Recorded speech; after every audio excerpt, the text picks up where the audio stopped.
Assalamualaikum warahmatullahi wabarakatuh. Selamat datang dalam pelajaran Sejarah Peminatan kelas 10 bersama saya Ayah Sofia Martini. Materi yang akan kita bahas kali ini adalah langkah-langkah penelitian sejarah, yaitu heuristik, kritik verifikasi, interpretasi atau eksplanasi, dan penulisan sejarah. Pernahkah kalian membaca buku-buku di bawah ini? Ada buku tentang Kerajaan Sintang yang ditulis oleh Profesor Helius Syamsuddin. Kebetulan beliau adalah dosen saya. Kemudian ada juga tentang letusan Gunung Tambora di tahun 1815. Dan ada buku tentang 9 pahlawan nasional asal Jawa Barat yang ditulis oleh Profesor Nina Helena Lubis.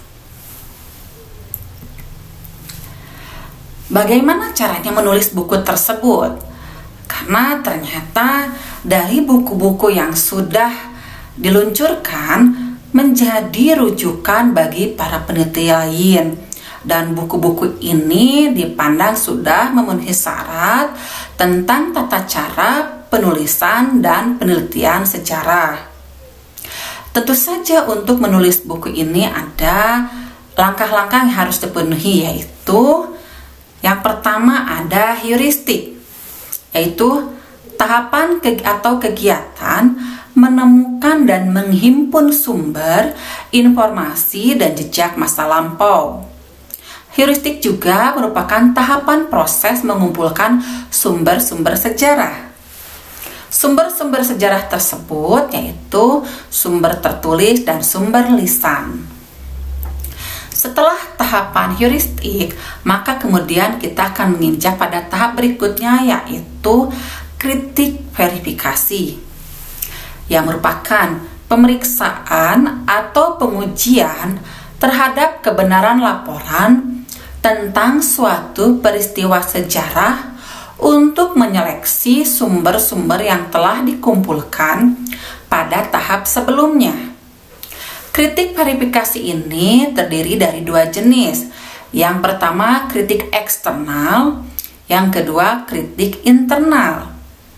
Kritik eksternal yaitu kritik yang menguji keaslian sumber dengan merujuk pada bahan-bahan yang digunakan dalam pembuatan sumber. Ada 3 pertanyaan dalam kritik eksternal. Yang pertama, autentitas. Apakah sumber tersebut sesuai? Yang kedua, orisinilitas. Apakah sumber tersebut asli atau turunan? Yang ketiga, integritas. Apakah sumber tersebut masih utuh atau sudah berubah? Untuk kritik internal yaitu menguji keaslian sumber dengan merujuk isinya.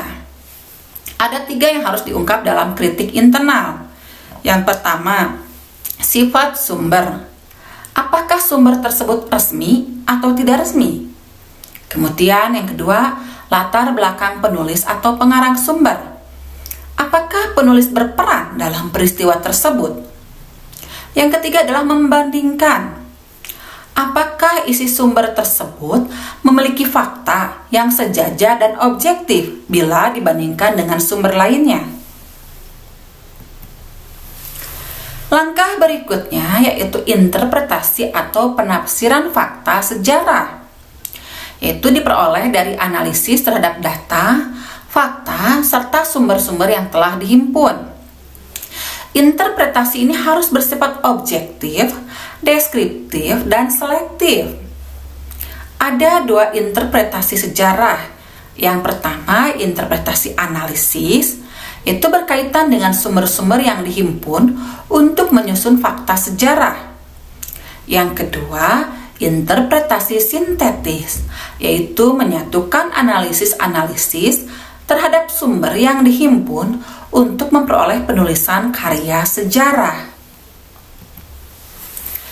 Yang terakhir adalah historiografi atau penulisan sejarah, yaitu sebagai cara untuk memahami sejarah. Penulisan sejarah tidak hanya menuliskan laporan, melainkan bekerja keras dengan hasil pemikirannya. dan menjadi buah pemikiran kritis peneliti yang didapatkannya dari analisis sumber tersebut.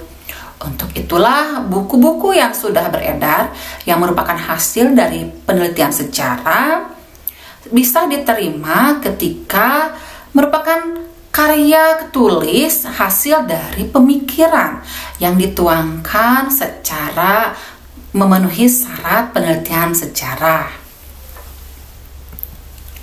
Kuis. Pilih satu peristiwa penting dalam hidupmu, lalu ceritakan dengan menggunakan langkah-langkah penelitian sederhana.